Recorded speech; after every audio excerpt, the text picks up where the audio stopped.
পানি নিয়ে কবিতা লেখছে। পানি পানি কোত্থেকে আসে? এই পানি নিয়ে কবিতা বানায় তারা মানুষকে বুঝ দিল পানি কোত্থেকে আসে। পানিটা সাগর থেকে, এই পানি বাষ্প হয়ে আকাশে উড়ে, আকাশে যায়, সেখান থেকে আবার মেঘ হয়, মেঘ হয়ে বৃষ্টির ফোঁটা পরে পরে আবার দুনিয়াতে আসে।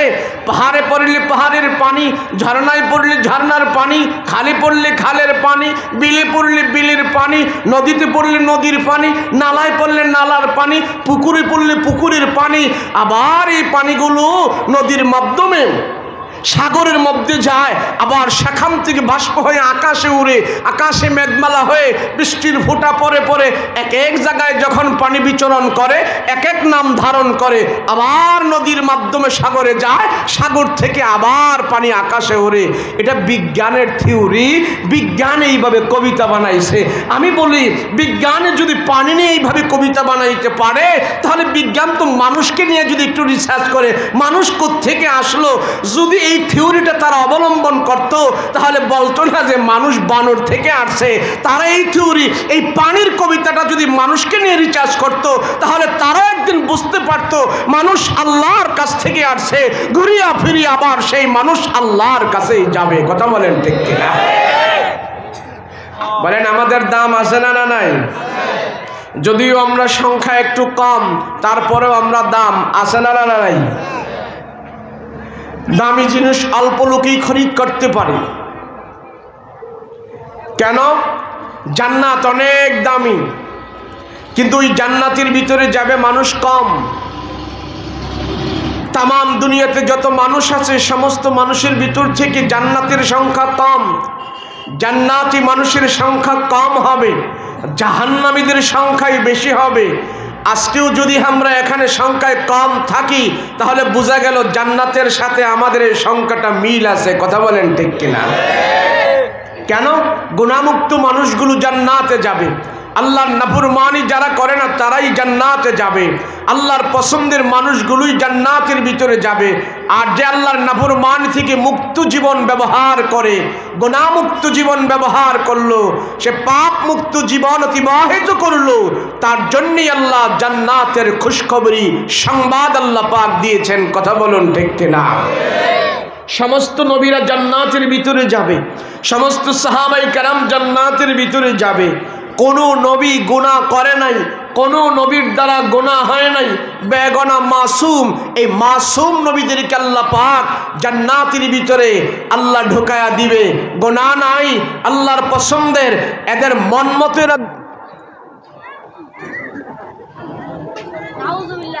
কারেন্ট গেল গা?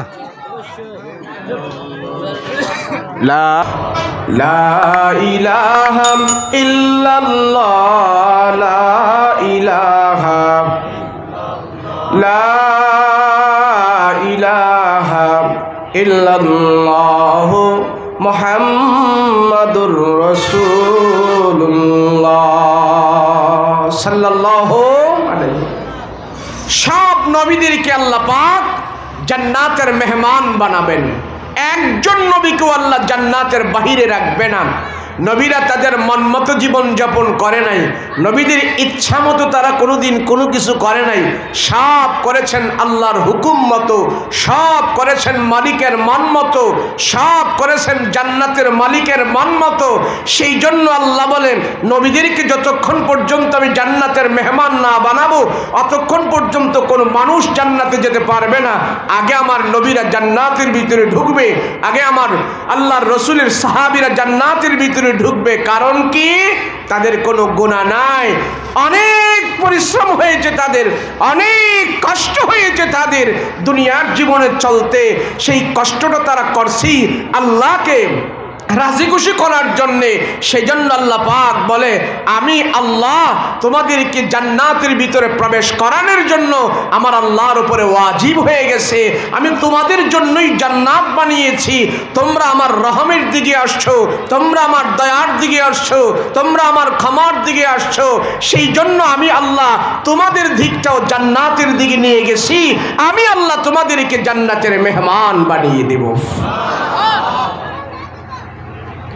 আজকে মানুষগুলো জান্নাতের দিকে আমরা দৌড়াচ্ছি না, জান্নাতের দিকে আমরা যাচ্ছি না, সব মানুষগুলো দলে দলে সব মানুষগুলো জাহান্নামের দিকে যাচ্ছে। প্রতিযোগিতা আকারে আমরা আল্লাহর নাফরমানি করছি, কে কার থেকে কত বেশি নাফরমানি করা যায় সেই ব্যাপারে আমরা খুব উদ্বুদ্ধ। তার আগে আমরা কে হিংসায় বেশি পারদর্শী। সমাজের দিকে তাকাইলে দেখা যায় সমাজের মানুষগুলো প্রত্যেকটা মানুষ জাহান্নামী কাজ করতেই খুব মজা পায়, জাহেল মার্কা কাজ করতেই মজা পায়। এই জন্য আল্লাহ পাক সমস্ত মানুষের দিল থেকে মজা উঠাই নিয়েছেন, দুনিয়ার চলাফেরার মজা আল্লাহ উঠাই নিয়েছেন। কেন? মানুষের দিলের ভিতরে জাহান্নামী পরিবেশ ঢুকে আছে, মানুষের দিলের ভিতরে নাফরমানি পরিবেশ ঢুকে আছে। এই মুহূর্তে এই অবস্থায় যেই মানুষগুলো আল্লাহর দিকে দৌড়ায়, আল্লাহ পাক তাদের জন্য ঘোষণা দিলেন, এমন কঠিন পরিস্থিতির ভিতরে, এমন নাজুক পরিস্থিতির ভিতরে অভাবে থাকার মধ্য থেকে তুমি যখন নাকি আমার আল্লাহকে ভুলো না, আমি আল্লাহ তোমাকে ভুলি নাই, আমি আল্লাহ তোমাকে জান্নাতের মেহমান বানিয়ে তোমাকে সম্মানিত করব। সুবহানাল্লাহ। আচ্ছা বলেন, মানুষের দৌড়ঝাঁপ কি এখন আল্লাহর দিকে বেশি নাকি শয়তানের দিকে বেশি? জাহান্নামের দিকে আমাদের দৌড়। এর জন্য আল্লাহ কোরআনে বলেন, ওয়াসারিউ ইলা মাগফিরাতিম মির রাব্বিকুম ওয়া জান্নাতিন আরদুহা। আল্লাহ বলেন ওয়াসারিউ, তোমরা দৌড়াও, তোমরা দৌড়াও। ইলা রাব্বিকুম মাগফিরা, তোমার রব তোমাকে যেদিকে গেলে ক্ষমা দিবে, তোমার রবের দিকে তুমি দৌড়াও, তোমার রবের কাছে তোমার ক্ষমা আছে। আল্লাহ কয় মুবিন, আমি আল্লাহ তোমারে সবচেয়ে বেশি ভালোবাসি, সবচেয়ে বেশি মহব্বত করি, সবচেয়ে বেশি পছন্দ করি।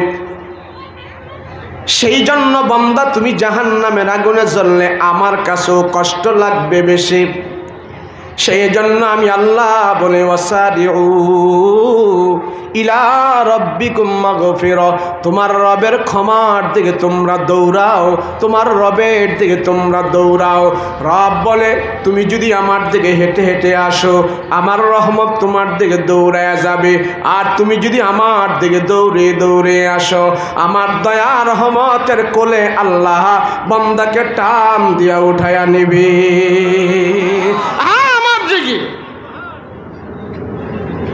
মুসলমান ভাইরা রে আমার, আমি মনে করি আমার মা আমারে সবচেয়ে বেশি ভালোবাসে।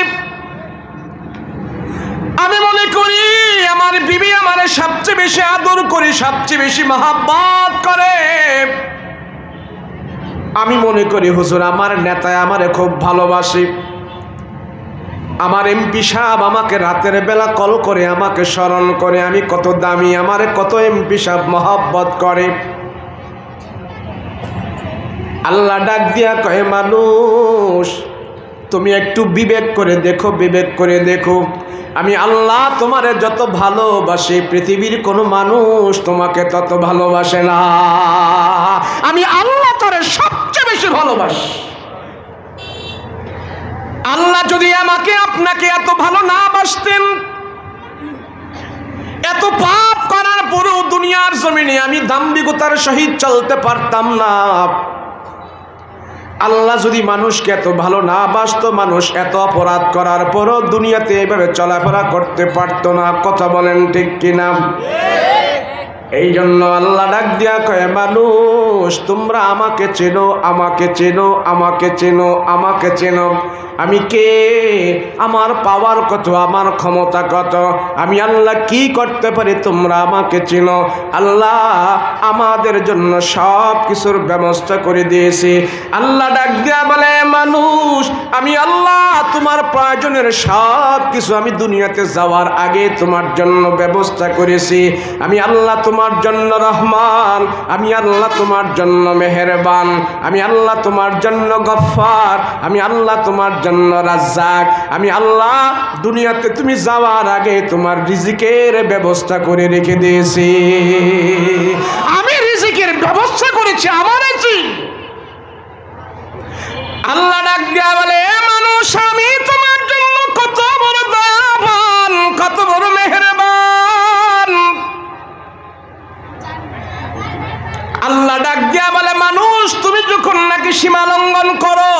নাকি আমার সাথে জালিমি করো, জুলুম করো, আমি আল্লাহ আশ্চর্য হয়ে যাই। সেই জন্য আল্লাহ ডাক দিয়া কয়, কাইফা কাইফা কাইফা তাকফুরুনা বিল্লাহ, এ বান্দারে তুমি কেমন করে এমন নাফরমানি করলা, কেমন করে এমন জালিমি করো, কেমন করে এমন অপরাধরা তুমি করো, আমি আল্লাহ আশ্চর্য হয়ে যাই।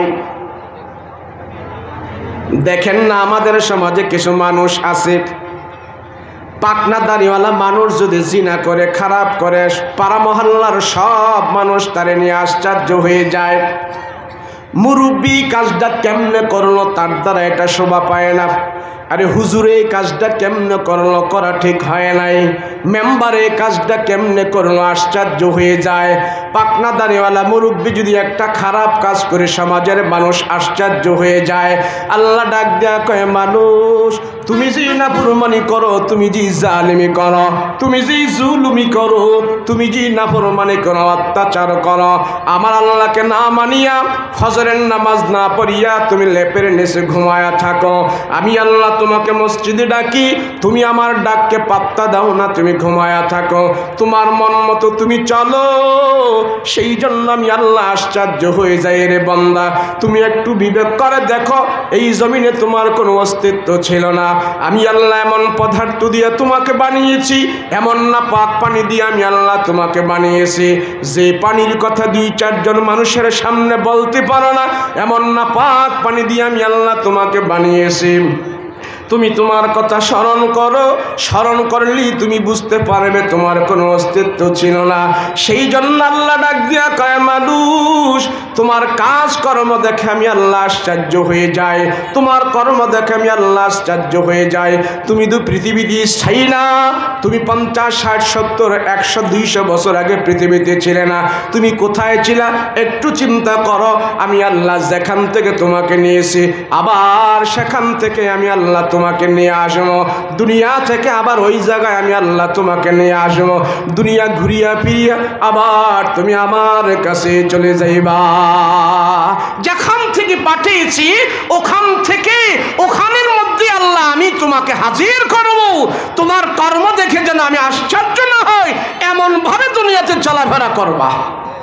বলেন, আমাদেরকে আল্লাহ যেই পানি দিয়ে বানাইছে, এই পানির কথা কি 2-4 জন মানুষের কাছে বলা যায়? কত কত দুর্গন্ধ হয়, এক নাপাক পানি থেকে আল্লাহ বানায় বলতেছে, আমি সেখান থেকে তোমাকে বানিয়েছি, তোমার কর্ম দেখে আমি আল্লাহ আশ্চর্য হয়ে যাই। তুমি মৃত ছিলে, তোমার অস্তিত্ব ছিল না, নাম গন্ধ ছিল না, আজকে তুমি চেয়ারম্যান, আজকে তুমি মেম্বার, আজকে তুমি বক্তা, আজকে তুমি মৌলবী, আজকে তুমি অমুক, আজকে তুমি শিল্পপতি। শিল্পপতি হওয়ার আগে মায়ের পেটে ছিলা, মায়ের পেটের থাকার আগে আমার কাছে ছিলা, এরপরে কোথায় ছিলা হিসাব করে দেখো বান্দা, তোমার অস্তিত্বই ছিল না, অস্তিত্বহীন থেকে আমি আল্লাহ তোমাকে আজকে মেম্বার বানিয়েছি। কথা বলেন ঠিক কিনা? মানুষ যখন নিমুখ হারাম হয়ে যায়, আল্লাহর রহমতের সব দরজা তার জন্য বন্ধ হয়ে যায়। নিমুখ হারামের জন্য পৃথিবীর সমস্ত রহমত বরকত তার জন্য বন্ধ হয়ে যায়, নিমক হারামের জন্য। আল্লাহকে নিমক হারামই করিস না, আমি আল্লাহ তার সব কিছু দিয়েছি, একটু কৃতজ্ঞতা স্বীকার করো না। কথা বলেন ঠিক কিনা? আমি আল্লাহ তোমারে যা কিছু দিয়েছি কেউ এরম দেয় নাই। যেখানে ছিলাম সেখানে আবার যাব। বিজ্ঞান পানি নিয়ে কবিতা লেখছে, পানি পানি কোত্থেকে আসে, এই পানি নিয়ে কবিতা বানায় তারা মানুষকে বুঝ দিল পানি কোত্থেকে আসে। পানিটা সাগর থেকে, এই পানি বাষ্প হয়ে আকাশে উড়ে, আকাশে যায়, সেখান থেকে আবার মেঘ হয়, মেঘ হয়ে বৃষ্টির ফোঁটা পরে পরে আবার দুনিয়াতে আসে। পাহাড়ে পড়লে পাহাড়ের পানি, ঝর্ণায় পড়লে ঝর্ণার পানি, খালে পড়লে খালের পানি, বিলে পড়লে বিলের পানি, নদীতে পড়লে নদীর পানি, নালায় পড়লে নালার পানি, পুকুরে পড়লে পুকুরের পানি।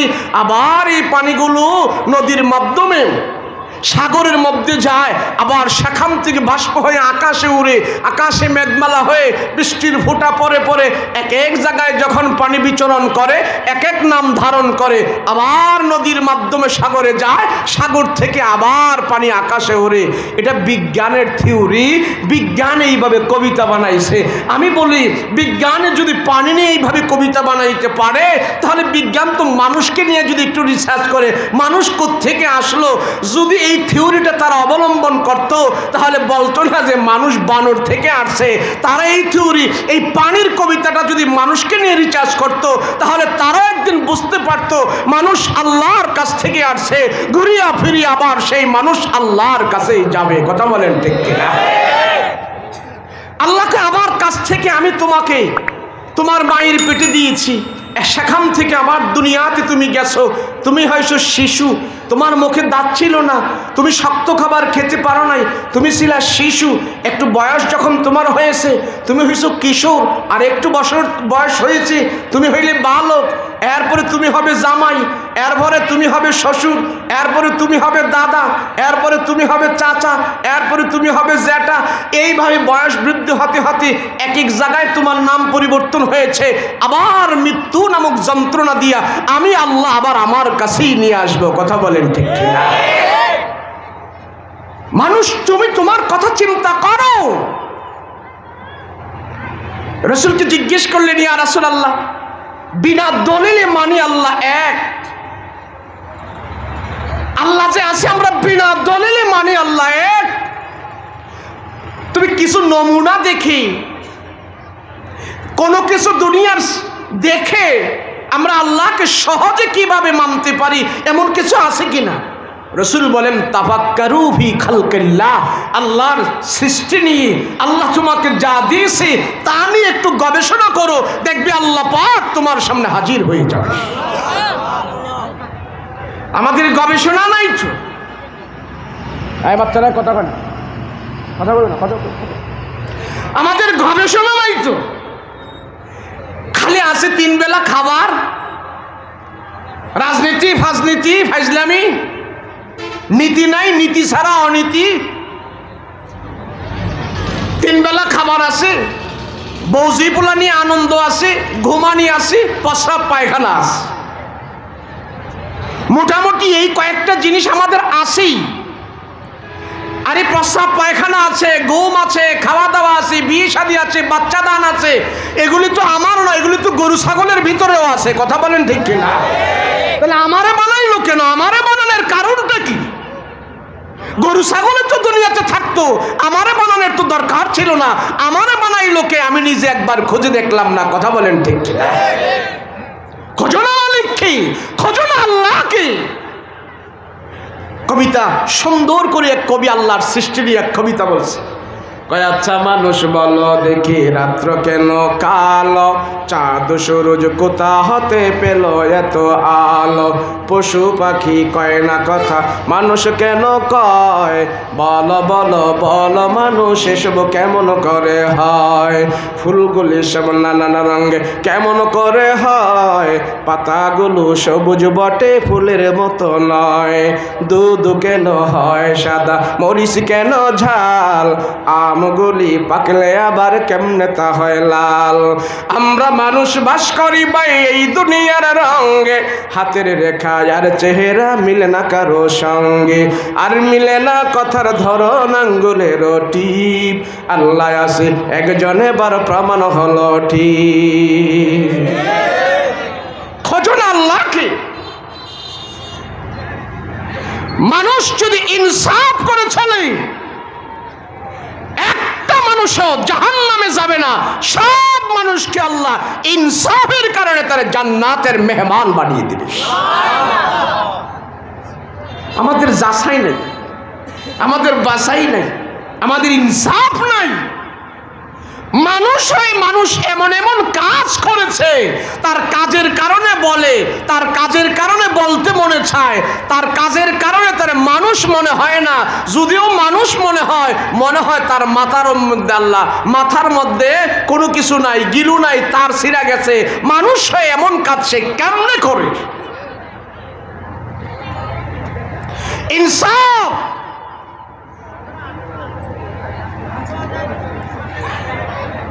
আল্লাহ পাক রব্বুল আলামিন ডাক দিয়া বলে, মানুষ তুমি আমাকে চিনো, আমাকে চিনো। মক্কার মানুষগুলোকে চিনার জন্য আল্লাহ হেদায়েতের নবী পাঠাইলেন। নবীজি ওই জাহেলদের সমাজে আসার পর এক এক করে আল্লাহ তাআলা আমার পয়গম্বরকে সেখানে 40টি বছর অতিবাহিত করাইছেন। 40 বছর 40 বছর আমার পয়গম্বরকে অতিবাহিত করানোর পর ওই জাহেলের সমাজ থেকে আল্লাহ আমার পয়গম্বরকে এমনভাবে সম্মানিত করেছে, আর ওই জাহেলের সমাজটাকে পরিবর্তন করার জন্য আল্লাহ পাক যে আসমানি গ্রন্থ আমার রাসূলের উপরে দিয়েছে, নবীজিকে আল্লাহ পাক 3টা পদ্ধতি দিয়েছেন। 3টা পদ্ধতির মাধ্যমে আমার নবীজি মক্কার জাহালাত দূর করেছে, সোনার মক্কায় পরিণত করেছে। 3 পদ্ধতি যদি আমাদের এই সমাজেও আমরা বাস্তবায়ন করে, আমাদের এই সমাজ থেকেও জাহালাত দূর হতে বাধ্য হয়ে যাবে। 3 পদ্ধতি আল্লাহ ডাক দিয়া বলে, রাহমাতুল লিল আলামিন, ও রহমতের নবী, মক্কার মানুষগুলোর দিলগুলো নষ্ট হয়ে গেছে। এরা এক আল্লাহ বিশ্বাসী নয়, খোদা বানাইতে 360টা পর্যন্ত বানায় ফেলছে। পয়গম্বর গো, এবার আপনাকে ছাড়া আর হবে না, আপনি ভালো লাগবে, আপনি তাদের কাছে বলেন। নবীজি এক আল্লাহর দাওয়াত দেওয়া যখন শুরু করেছে, 1 নম্বরে নবীজি দাওয়াত দিয়েছেন মক্কার জাহেলদেরকে কোরআন তেলাওয়াতের মাধ্যমে। জোরে বলেন, কিসের মাধ্যমে? ইয়াতুলু আলাইহিম আয়াতিকা ওয়া ইউআল্লিমুহুমুল কিতাবা ওয়াল হিকমাতা ওয়া ইউযাক্কিহিম ইন্নাকা আনতাল আজিজুল হাকীম। এখানে 3টা কথা বলা হয়েছে। রাসূল মক্কার জাহালাত দূর করার জন্য আপনি সর্বপ্রথম ওয়াজ করবেন না, নসিহত করবেন না। মক্কার জাহালাত দূর করার জন্য আপনি সর্বপ্রথম তাবলীগ করবেন না। মক্কার জাহালাত দূর করার জন্য আপনি খানায়ে কাবা নির্মাণ করার দায়িত্ব নাই, মসজিদ নির্মাণ করার দায়িত্ব নাই। মক্কার জাহালাত দূর করার জন্য রাসূল গো মাদ্রাসা প্রতিষ্ঠা আপনাকে আগে করাই নাই। নবীজি মাদ্রাসার ভিতরে যে জিনিসটা পড়ানো হবে আমার আল্লাহর কালাম, ওই কালামের তেলাওয়াত আপনি যখন করতে থাকবেন, ওই কালামের তেলাওয়াত শুনে শুনে দেখবেন মক্কার মানুষের কঠিন পাথরের মতন দিলগুলো আমার কালামের তেলাওয়াত যখন নাকি তাদের দিলের ভিতরে যাবে, কঠিন দিলগুলো একবারে মোমের মতো নরম হয়ে যাবে। ইয়াতুলু আলাইহিম আয়াতিক, রাসূল গো আপনি জোরে জোরে কোরআন তেলাওয়াত করেন, খানায়ে কাবার সামনে পড়েন, ঘুমানোর আগে পড়েন, সকালে পড়েন, বিকালে পড়েন। আল্লাহ সর্বপ্রথম এই 3টা পদ্ধতির ভিতরে বলল, ইয়াতুলু আলাইহিম আয়াতিক,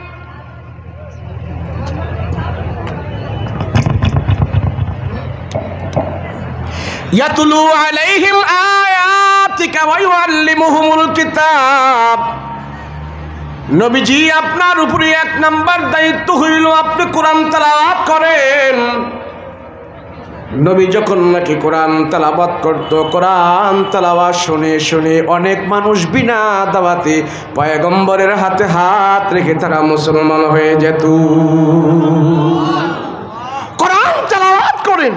আরে এটা কি হইল?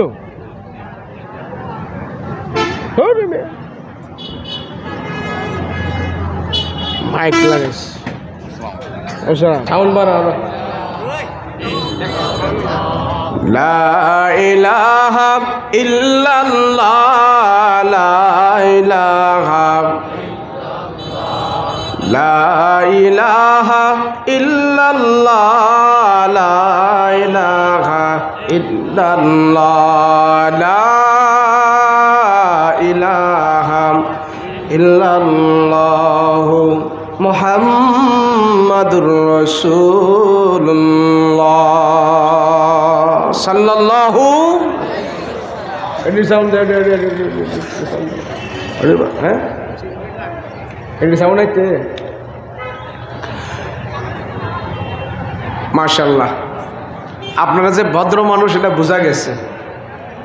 অন্য এলাকায় হইলে এখন তুফান ছুটাইলে তো অনেক মারামারি লাগাই দিত, এতক্ষণ কারেন্ট নাই, এই নাই এই নাই, ধুম অনেক কিছু করে ফেলতো। আপনারা যে ভদ্র এটা আমরা বুঝতে পেরেছি। আল্লাহ রহম দান করেন, বলেন আমিন। আল্লাহ আপনাদের সবাইকে ধৈর্য ধারণ করার তৌফিক দান করেন, বলেন আল্লাহুম্মা আমিন। আমাদের দিলগুলো আজ পাথরের মতন শক্ত, কারণটা কি? সমাজের ভিতরে কঠিন দিলওয়ালা মানুষ এখন অনেক, নরম দিলওয়ালা নাই।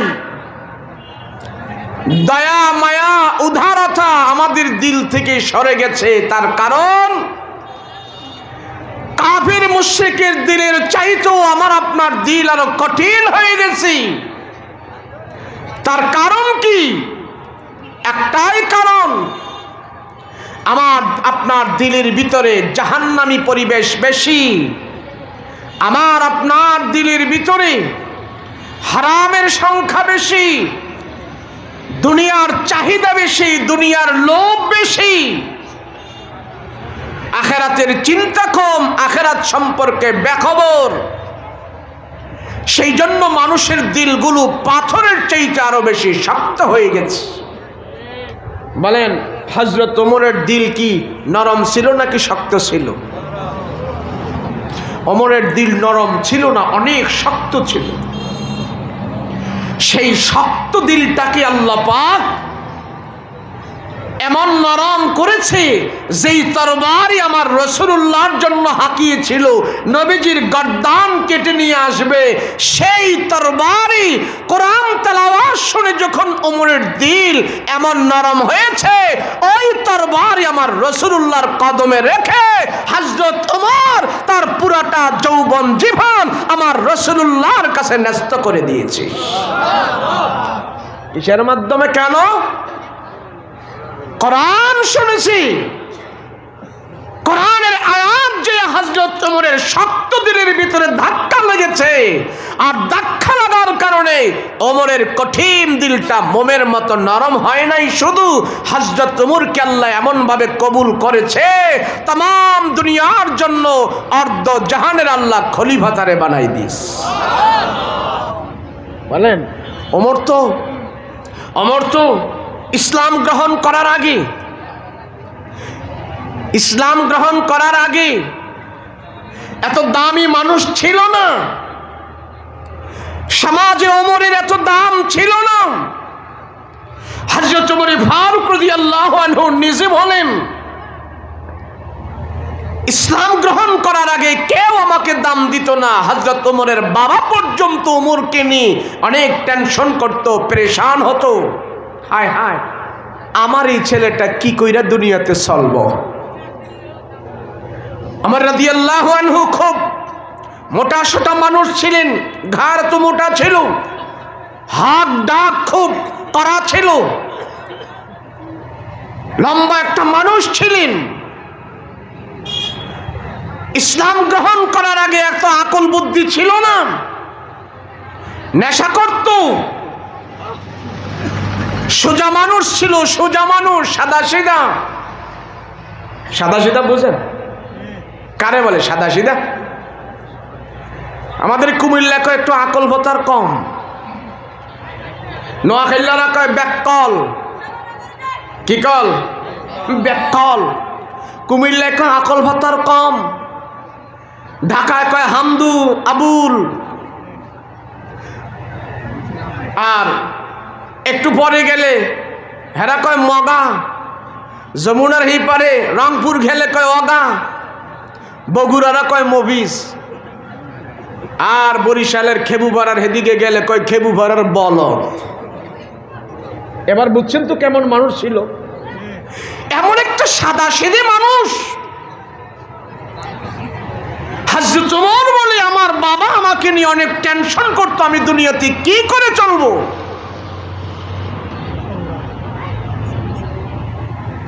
রাখালগিরি করতেন। ওমর রাদিয়াল্লাহু আনহুর বাবা সকালবেলা উট বকরি দিয়ে তারে মরুভূমিতে মাঠে পাঠায় দিত, যাও এগুলা বিচরণ করে ঘাস পানি খাই, আমার বিকেল বেলা তুমি গনে গনে আমার কাছে জমা দিবা কতটা আনছো। তো একদিন যখন বাবার কাছে এসে উট বকরি জমা দিল, বিকেল বেলা বাবা তাকায় দেখে ওমর রাদিয়াল্লাহু আনহুর মাথার মধ্যে ওটের পায়খানা। কিসের পায়খানা? তো জিজ্ঞেস করে, ওমর তোমার মাথায় কি? তা হাত দিয়া দেখে, ওটের লাদা মাথার মধ্যে বইরা রয়েছে। বলে, এটা ওট তোমার মাথায় কেমনে পায়খানা করলো? প্রচন্ড রৌদ্রের কারণে আমি একটু ছায়ার জন্য ওটের নিচে গিয়া বসছিলাম, ওট যে আমার মাথায় লাদায়া দিছে এটা সরাইতে আর মনে নাই। হযরত ওমর রাদিয়াল্লাহু আনহুর বাবা বলে, হায় হায়, আমার এই সাদা সিধে ছেলেটা নিয়ে আমি কি করব, সে কেমনে দুনিয়াতে চলবে। হযরত ওমর বলে, জানো আমি এমন একটা সাদা সিধে মানুষ ছিলাম, আল্লাহর কোরআন আমার দিলের ভিতরে যখন যে হেদায়েতের বাতি জ্বালিয়েছে, আল্লাহর রাসূলের বরকতের কারণে আল্লাহ আমাকে এত সম্মানী বানাই দিস। আজকে মুসলমান অসম্মান অধঃপতন কারণ কি? আমি যদি বলি, মাদ্রাসায় পড়া ছাড়া যারা এখানে আছেন 100 থেকে 5 জন লোকেও আমার সূরা ফাতিহাটা শুদ্ধ করে শোনাইতে পারবেন না। কথা বলেন ঠিক কিনা? 5 জনও পারবেন না। কারণ কি? আমি তো মুসলমান। হযরত ওমর রাদিয়াল্লাহু আনহু মুসলমানদের খলিফা হওয়ার পর মরুভূমি দিয়া রাস্তা দিয়া হেঁটে হেঁটে যাচ্ছে। বিশাল বড় চাটিয়াল ময়দান দেখে ওমর কান্না শুরু করেছে, চোখের পানি ফেল ফেল করে কান্না করতেছে।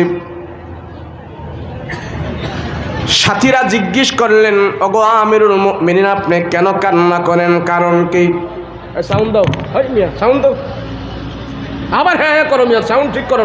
এত কাছে গিয়ে কথা কওয়া লাগে। ওমর রাদিয়াল্লাহু আনহু ডাক দিয়া বলে, সাথীরা তোমরা আমাকে কাঁদতে দাও, তোমরা আমার কান্নার ভিতরে বাধা দিও না। হযরত ওমর চাটিয়াল মরুভূমির দিকে তাকায়া চোখের পানি ফেলে ফেলে কান্না করতেছে। সাহাবীরা জিজ্ঞেস করলেন, ওগো আমিরুল মুমিনিন, আপনার তো কোনো কিছুর অভাব নাই, কেন আপনি কান্না করেন? কারণটা কি? কেন আপনি কান্না করেন? আপনার চোখের পানি গড়গড় করে দুনিয়াতে পড়তেছে, কারণটা কি? আপনার কিসের অভাব আপনি বলেন। হযরত ওমর বলে, তোমরা আমাকে কাঁদতে দাও, কাঁদতে দাও। অনেকক্ষণ কান্না করার পর হযরত ওমর বলে, দেখতেছি মরুভূমিটা, এই মরুভূমির আমি একজন রাখাল ছিলাম। আমার ডিউটি ছিল সকাল বিকাল দুপুর এখানে রৌদ্রে পরিবৃষ্টিতে ভিজে আমি ছাগল বকরি চড়াইতাম। আজকে তোমরা আমাকে আমির মানো, তোমরা আমাকে খলিফা মানো, আমি যেই কথা বলি সেই কথাগুলো তোমরা ভালো করে শ্রবণ করো এবং শোনো। কিন্তু তোমরা জানো না, আমি ওমর ইসলাম গ্রহণ করার আগে এত দামিয়েছিলাম না, এত নামিয়েছিলাম না। আল্লাহ ইসলামের কারণে, আমার রাসূলুল্লাহর কারণে আল্লাহ আমাকে এত বড় মর্যাদার মানুষ বানায়া দিছি। হযরত ওমর বলে, সাহাবীরা রে, আমি ওমর নীরবে দাঁড়িয়ে দাঁড়িয়ে কান্না করি, বসে বসে কান্না করি। হযরত ওমরকে আল্লাহ এত সম্মান দিয়েছে, এত দাম দিয়েছে,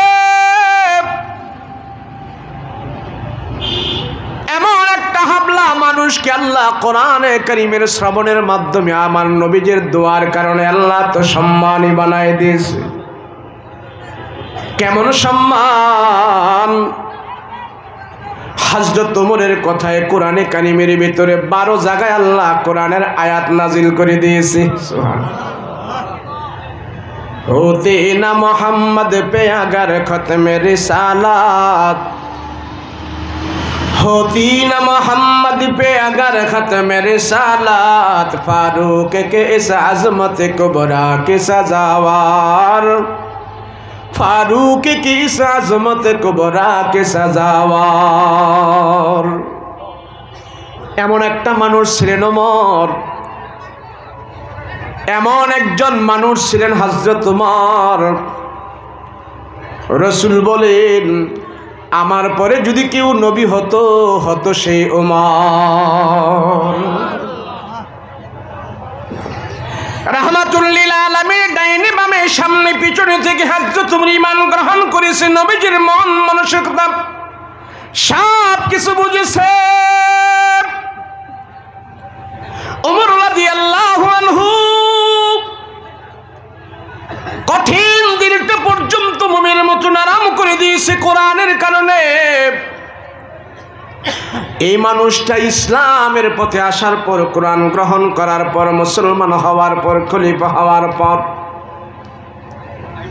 নিজে একদম ছোট মনে করে চলেছে। হযরত ওমর পাড়া মহল্লায় ঘোরাঘুরি করত। কার কি প্রয়োজন, কার খাদ্যের প্রয়োজন, কার বাসস্থানের প্রয়োজন।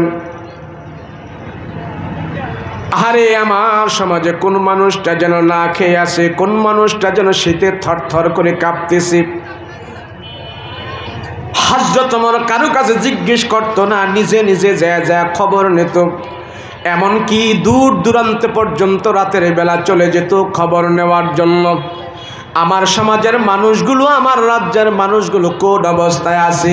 আল্লাহ আমাকে রাখাল থেকে টান দিয়া মুসলমানদের এত বড় খলিফা নিযুক্ত করেছে। আমি ওমর যদি জনগণের মন মানসিকতা না বুঝি, জনগণের খবর যদি আমি না নিই, এটা নিমক হারাম হবে, এটা বেঈমানি হবে, এটা আমার আল্লাহর সাথে গাদ্দারি করা হবে। সেই জন্য ওমর রাদিয়াল্লাহু আনহু রাতের বেলা যে খবর নিতেন, কার কি প্রয়োজন, কার কি প্রয়োজন। একদিন হযরত ওমর দূর চলে গেছে, মরুভূমি দিয়ে হাঁটতেছে, দেখতেছে মরুভূমির ভিতরে একটা তাঁবু গাড়া আছে। ওই তাঁবুর ভিতরে মিটি করে আলো জ্বলতেছে। ওমর রাদিয়াল্লাহু আনহু হাঁটে পা করে অনেকক্ষণ সময় লেগে সে তাঁবুর কাছে যায়। আর তাঁবুর কাছে যাওয়ার আগেই হযরত ওমর শুনতেছে তাঁবুর ভিতর থেকে একজন মহিলা, সে বলতেছে, ও আল্লাহ, আমি যদি হাসরের ময়দানে ওমরের কাছাকাছি কোনোদিন যেতে পারে, ওমরের গলার মধ্যে গামছা লাগায়া আমি টাইনা ওমরকে জিজ্ঞাসা করব, তার রাষ্ট্রের নাগরিক হওয়ার পর কেন ওমর আমার খবর নেয় নাই। হযরত ওমর রাদিয়াল্লাহু আনহু তাঁবুর বাহিরে দাঁড়ায় চোখের পানি ফেলে কান্না করতেছে, মালিক, হায় আমি কি করব? এই এক মহিলার কারণেই তো আমি জাহান্নামে যেতে হবে, এক মহিলার কারণেই তো তোমার কাছে আমি অপরাধী হয়ে যাব। হযরত ওমর রাদিয়াল্লাহু আনহু দাঁড়ায় কান্না করতেছে। আর তাঁবুর ভিতর থেকে মহিলা বাচ্চাদেরকে ঘুম পাড়াইতেছে আর বলতেছে, বাচ্চারা ঘুমাও, তোমাদের জন্য খাবার পাক হচ্ছে। মহিলা আল্লাহর দরবারে হাত উঠায় কান্না করে আর বলে, ও আল্লাহ, কিছুদিন আগে আমার স্বামী জিহাদের ময়দানে যে মারা গেছে, শহীদ হয়ে গেছে। আমার এখনো স্বামী নাই, টাকা নাই, পয়সা নাই, আমার ঘরে 3টা সন্তান আছে। আজকে 3-4 দিন ধরে আমার সন্তানগুলোকে আমি খাবার দিতে পারি নাই। হান্ডি পাতিল চুলার মধ্যে বসায় শুধু গরম পানি আমি জাল দিতেছি। সকালবেলা আমার সন্তানগুলো উঠে যখন নাকি আমার কাছে খাবার চাইবে, আমার সন্তানের মুখে আমি কোন খাবার দিয়া তাদের মুখে হাসি ফোটাবো? হযরত ওমরের কাছে আমি যাইতেও পারি না, আর ওমর আমার খবর নেয় না। আল্লাহ, তোমার আদালতে আমি বিচার দিলাম, আমি কি খাবো আমার সন্তানদেরকে? ওমর রাদিয়াল্লাহু আনহু চোখের পানি ফেলে কান্না করে, ও মালিক,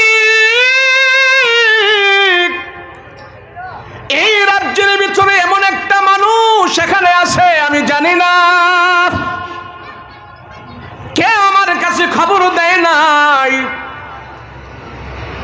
হযরত ওমর টাক টাক করে দরজার মধ্যে আওয়াজ করলেন, দরজা খোলো, দরজা খোলো। মহিলা ডাক দিয়া বলে, কে? আমি একজন মুসাফির, তোমার ঘরের দরজায় আসছে, একটু দরজা খোলো। মহিলা ডাক দেয়া বলে, রে মুসাফির, হ্যাঁ তুমি আমাকে যন্ত্রণা দিও না, আমার কাছেই তো কোনো খাবার নাই, তোমার আমি খাবার কোত্থেকে দেব? যাও যাও, আমি তোমার জন্য দরজা খুলবো না, তুমি লজ্জা পাবে, আমার কাছ থেকে তুমি কিছুই নিতে পারবে না। ওমর রাদিয়াল্লাহু আনহু নিজের পরিচয় দেয় না, বলে দরজা খোলো, দরজা খোলো। কয় না না। হযরত ওমর রাদিয়াল্লাহু আনহু চলে গেছে, চলে যায় খাদ্য গুদামের দায়িত্ব যে ছিল, বলে গুদামের দরজা খোলো, এ মুদির দরজা খোলো। খাদ্য গুদামের দরজা খুলিয়া মুদিরকে বলে, দাও আটার বস্তা কোথায় আছে, দাও আটার বস্তাটা দাও। বলে আটার বস্তা আনলো। কয় আটার বস্তাটা আমার পিঠের উপরে উঠায়া দাও। ও মুদির ম্যানেজার, আমার মাথার মধ্যে, আমার পিঠের মধ্যে উঠায়া দাও। বলে হুজুর আমরা তো আছি, আমরা বস্তাগুলা নিয়ে যাই। বলে না না, এই আটার বস্তা আমার ওমরের কাঁধের মধ্যে উঠায়া দাও, আমি আজকে নিয়ে যাব, জাহান্নামের আগুন থেকে আমাকে রক্ষা করতে হবে, আল্লাহকে আমি খুশি করতে হবে, আটার বস্তা তোমরা আমার কাঁধের উপরে উঠায়া দাও। বিশ্ব সম্রাট নবীজির প্রিয় সাহাবী, অর্ধ জাহানের খলিফা, রাহমাতুল লিল আলামিনের প্রিয় একজন সাহাবী, সে নিজে কাঁধে করে করে নিয়া আটার বস্তা নিয়া রাতের মেলা ওই মহিলার দরজার সামনে যায় দাঁড়াইল। কিছুক্ষণ পরে যখন নাকি আবার যায় দরজার মধ্যে যা টাক টাক করে আওয়াজ দিল, মাগো দরজা খোলেন, আপনি দরজা খোলেন। মহিলা ডাক দিয়া কয়, ব্যাপার কি? কিছুক্ষণ পর পর আমার কাছে আগের বারও মুসাফির আসছে, এখনো মুসাফির আসছে। ভিতর থেকে মহিলা ডাক দিয়া বলে, মুসাফির খাবার দিতে পারবো না, খাবার নাই, আমার পেটে খাবার না, আমার সন্তানের কাছে কোনো খাবার নাই, তুমি আমার কাছে মুসাফির, সে খাবার চেয়ে তুমি আমাকে লজ্জা দিও না, আমি দরজা খুলবো না, আমি দরজা খুলবো না। না না, আমার কাছে কোনো কিছু নাই, তোমাকে দেওয়ার মতো কোনো কিছু নাই। হযরত ওমর তারপরও নিজের পরিচয় দেয় না। হযরত ওমর ডাক দিয়া বলে, ও মা, আমি এক মুসাফির, তোমার কাছে আসছি কোনো কিছু চাওয়ার জন্য না, তুমি দরজা খোলো, দরজা খোলো। এমন মুহূর্তে মদিনার মিনারায় আজান হয়ে গেল, ফজরের নামাজের আজান। হযরত ওমরের একজন সাথী ছিলেন, সে বলল, ওগো আমিরুল মুমিনিন, আপনি শুধু গরিবের দায়িত্ব পালন করবেন, আপনি গরিবের দরজা পর্যন্ত চলে আসছেন, এখন হাজারো মুসল্লি আপনার জন্য মসজিদে অপেক্ষা করতেছে, আপনি একজন নেতা, গরিবের কাছে আসছেন, আপনি হক আদায় করেছেন, আবার এখন মসজিদে যায় মদিনার মসজিদে ইমামতি করে, মুসলমানদের ইমামতির হক আপনি আদায় করবেন। চলেন চলেন চলেন, ফজরের নামাজের ইমামতি আপনি করতে হবে। ওমর রাদিয়াল্লাহু আনহু তার আঘাত করে করে বলতেছে, মা, আমি দরজার সামনে তোমার জন্য আটার বস্তা রেখে গিয়েছি, নাও মা, এগুলি পাক করে তোমার সন্তানদেরকে তুমি খাওয়াও, আমি চলে গেলাম।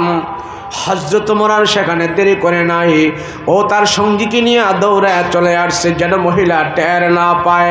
এসে যখন নাকি ইমামতি করা শুরু করলো, ফজরের নামাজ যখন হযরত ওমর আদায় করলেন, আসসালামু আলাইকুম ওয়া রাহমাতুল্লাহ, আসসালামু আলাইকুম ওয়া রাহমাতুল্লাহ, সালাম ফিরানোর পর সব সাহাবীদেরকে বসাইলেন, সাহাবীরা বসো, আজকে তোমাদের সামনে একটা বিচার হবে, সেই বিচার তোমরা সচক্ষে দেখতে পারবে।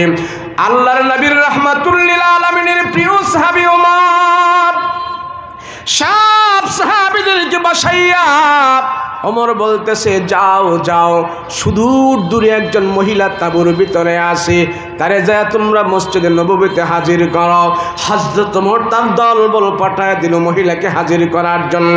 তারা যায় বলতেছে, চলো চলো, তোমাকে ওমর রাদিয়াল্লাহু আনহু তলব করেছি, আমাদের আমিরুল মুমিনিন বলেছে তুমি যাওয়ার জন্য। বলে আসো আসো। আর হযরত ওমর এলান করে দিল, আজকে তোমাদের সামনে গাম গামছা লাগায়া টাইনা টাইনা বিচার করা হবে। তোমরা সচক্ষে বিচার দেখতে পাইবে। ওমর কেমন বিচারক, কেমন বিচার করে আজকে তোমরা দেখতে পাইবে। ওই মহিলাকে যা বলতেছে, মা চলো, ওমর রাদিয়াল্লাহু আনহু আমাদের নেতা, আমাদের আমিরুল মুমিনিন বলছে তোমাকে যাওয়ার জন্যে। তুমি নাকি রাতের বেলা কোন মুসাফিরকে কি বলেছো গামছা লাগায় টাইনা টাইনা নাকি হাসরের ময়দানে বিচার করবা। তোমার দরজায় একজন মুসাফির আসছিল, তুমি নাকি এমন কথা বলছো।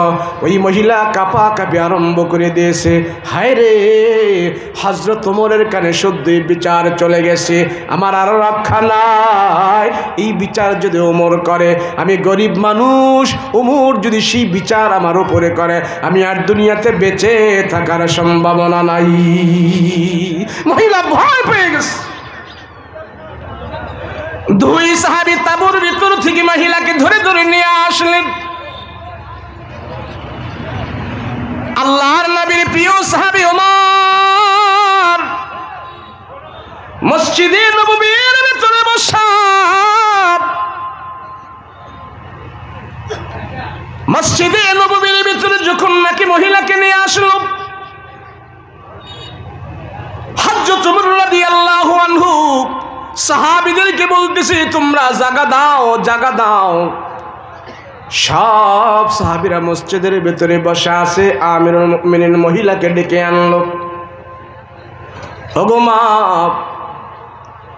রাতের বেলা আপনি একটা কথা নাকি বলেছেন, ওমর আপনার দায়িত্ব পালন করে নেয়, ওমর আপনার খোঁজ খবর নেয় নাই। ওমরকে হাসরের ময়দানে আপনি গামছা লাগায়া টাইনা টাইনা জিজ্ঞেস করবেন, গরিবের হক আদায় কেন করে নাই। হযরত ওমর এই কথা বলার পর মহিলার চোখ থেকে পানি গড় গড় করে পড়া আরম্ভ করে দিয়েছে। মহিলা বুঝে ফেলছে, আর এই কণ্ঠটাই তো রাতের বেলা আমার দরজার ভিতরে বাজছিল, এমন কণ্ঠই তো, এমন কণ্ঠই তো।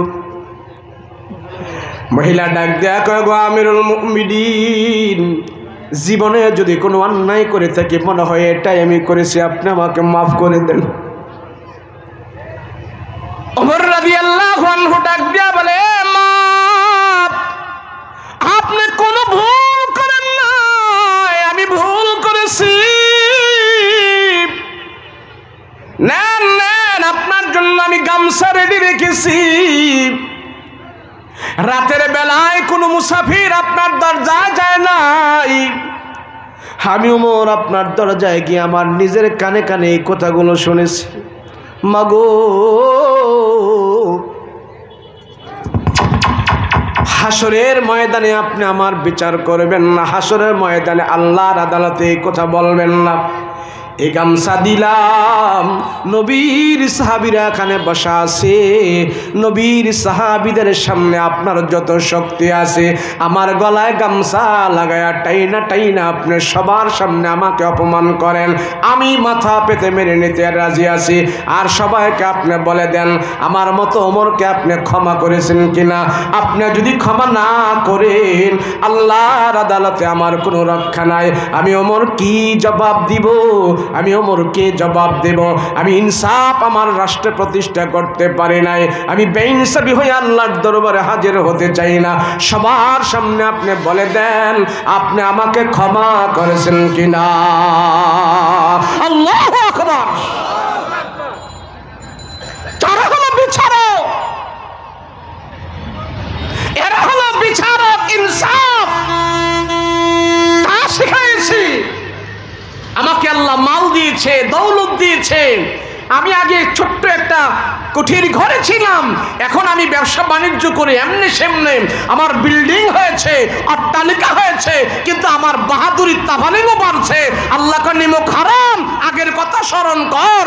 ওমর মাঠের দিকে তাকায় তাকায়া চোখের পানি ফেলেছে, আগের কথা স্মরণ করে। বিশাল বাদশা হওয়ার পর, খলিফা হওয়ার পর, আর তুমি সামান্য একটু শিল্পপতি হয়েছ, এর জন্য তোমার গরমে পাড়া মহল্লার মানুষ থাকতে পারে না। তোর এই আশ্চর্য কারবার দেখে, তোর এই জালিমি কারবার দেখে আমি আল্লাহ আশ্চর্য হয়ে যাই। কাইফা তাকফুরুনা বিল্লাহ, বান্দা তুমি কেমনে এমন করো, আমি আল্লাহ সহ্য করতে পারি না। কথা বলেন ঠিক কিনা? মানুষ মানুষ তার নাম মানুষ, তার কর্মের কারণে, তার আচার ব্যবহারের কারণে চার পাওয়ালা জানোয়ারকেও মানুষ আজকে হার মানায়া দুনিয়াতে চলতেছে। কথা বলেন ঠিক কিনা? কেন? সমাজের বিচার আচারের দিকে আমরা যদি তাকাই, হাহারি বিচারকদের যে অবস্থা!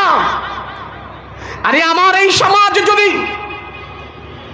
আমরা একটা ছাগল বকরি কিনি 10,000 12,000 টাকা লাগে, আর এই সমাজের যারা বিচার করে বিচারকদেরকে আমরা 10,000 12,000 টাকা দিয়া নয়, 2,000 টাকা হলে এই সমাজের বিচারক কিনে যায়। কথা বলেন ঠিক কিনা? একটা ছাগলের দাম 12,000 আর এই বিচারক কিনা যায় 2,000 টাকা দিয়া। ছাগলের চাইতে বিচারকের দাম ছোট হয়ে গেছে। কথা বলেন ঠিক কিনা? মানুষ এত বেইনসাফি করলে পৃথিবী চলে না। এত বেইনসাফি করলে আল্লাহর রহমতের দরজা সব বন্ধ হয়ে যায়। এই জন্য দেখেন না বাংলাদেশে আলুর দাম এখন 40 টাকা কেজি, কয়দিন গেছিল 100 টাকা কেজি, সয়াবিন তেল 250 টাকা কেজি। এই যে দাম বাড়তেছে বাড়তেছে বাড়তেছে, এগুলো আমাদের গুনাহের কারণে বাড়তেছে। কথা বলো ঠিক কিনা? এই জমিনের রহমত, এই জমিনের বরকত আল্লাহ উঠায় নিয়েছে। মানুষ বেইনসাফি হয়ে গেছে, বেইনসাফি প্রতিষ্ঠা করেছে। সেই জন্য আল্লাহ জমিন থেকে রহমত বরকত উঠাইয়া নিয়ে গেছে। ইনসাফ প্রতিষ্ঠা করো। এমন হাজার বাদশাদের কথা আমরা শুনতে পাই, যিনি একজন বাদশাহ ছিলেন, খলিফা হারুনুর রশিদ। পৃথিবীর 1/3 বাদশাহ ছিলেন হারুনুর রশিদ। সেই হারুনুর রশিদ বাদশাহ, তার দরজায় সকালবেলা খবর গেল, ওগো হারুনুর রশিদ বাদশাহ, আমরা সিরিয়ার আলোক্য শহরের মানুষ, আমরা আপনার কাছে সবসময় আসতে পারি না, আমাদের দূর, কিন্তু আমাদের ওখানেও আপনি সেখানে কাজী নিয়োগ করেন, বিচারক নিয়োগ করেন, আমরা সে দূর থেকে বাদশাহ আপনার কাছে আসতে পারি না। আজকে সিরিয়ার আলোক্য শহরে 1 মাস ধরে কোনো বিচারক নেই, বিচার হচ্ছে না সেখানে, ইনসাফ প্রতিষ্ঠা হচ্ছে না সেখানে। সেই জন্য চুরি ধারি ছিনতাই রাহাজারি সব বেড়ে গেছে। ও হারুনুর রশিদ, ও বাদশাহ মহোদয়, আপনার কাছ থেকে আমরা সেখানে তাৎক্ষণিক একজন বিচারক চাই। আপনি আমাদের জন্য ইনসাফ যে আলোক্য শহরে প্রতিষ্ঠা করতে পারবে, ন্যায় যে প্রতিষ্ঠা করতে পারবে, গরিবের হক যে আদায় করতে পারবে, এমন একজন বিচারক আপনি আমাদের জন্য তাৎক্ষণিকভাবে নিযুক্ত করেন। এই লেখা, এই পাঠটা হারুনুর রশিদের দরজায় লাগিয়ে গেছে।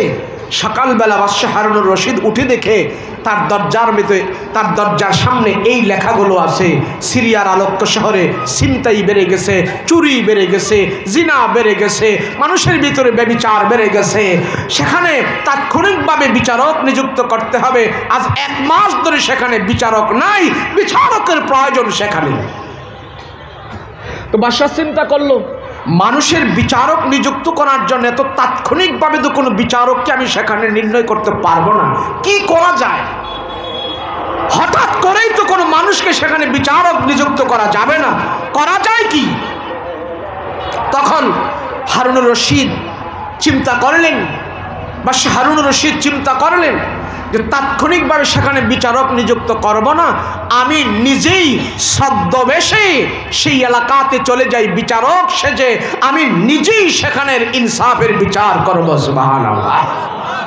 বাদশাহ হারুনুর রশিদ ছদ্মবেশে ইরাক থেকে সেই দূর সিরিয়াতে চলে গেল।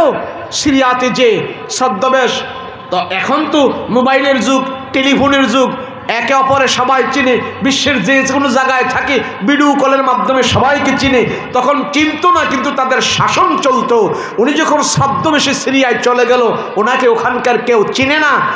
হারুনুর রশিদ সেখানে যা জিজ্ঞেস করলো, তোমরা কে কি দায়িত্বে আছো, আসো, আমি নতুন কাজী, নতুন বিচারক নিযুক্ত হয়েছি হারুনুর রশিদ বাদশার পক্ষ থেকে।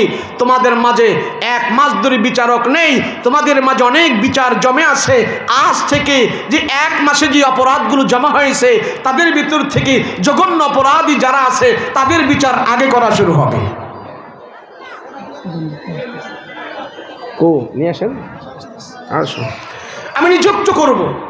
হারুন রশিদ বাদশাহ মহোদয় শব্দবেশী বিচারক যখন সাজে বিচারকের আসনে আসছে, এবার বলে কোন বিচারটা আপনাদের সবার কাছে এখন করতেই হবে, না করলে নয়। বলে আমাদের সমাজে একটা চুরির ঘটনা। কিসের ঘটনা? চুরির ঘটনা। কেন? হ্যাঁ, চুরি তো বাইরে গেছে দেশ, কথা বলেন ঠিক না? চোরের বিচার যদি এই সমাজে ঠিক মতো হয়, অন্যান্য বিচার এত করা লাগবে না। আমি অনেক সময় বলি, আমাদের আল্লাহর কোরআনে যা কিছু আইন আমাদের জন্য আছে, সেখান থেকে বাংলাদেশের ভিতরে শুধু একটা আইন যদি হয়, কয়টা আইন জোরে বলেন? একটা আইন। এই এক আইন যদি এই বাংলার জমিনে বাস্তবায়িত হয়, বাংলাদেশ 80% ভালো হয়ে যাবে। সেটা কি জানেন? সুর ধরা বলে সুরের হাত কেটে দাও। কোরআনের পরিষ্কার এই আইনটা যেই সমাজে বাস্তবায়ন হবে, এই সমাজে চুরি হবে না, চুরি হবে না।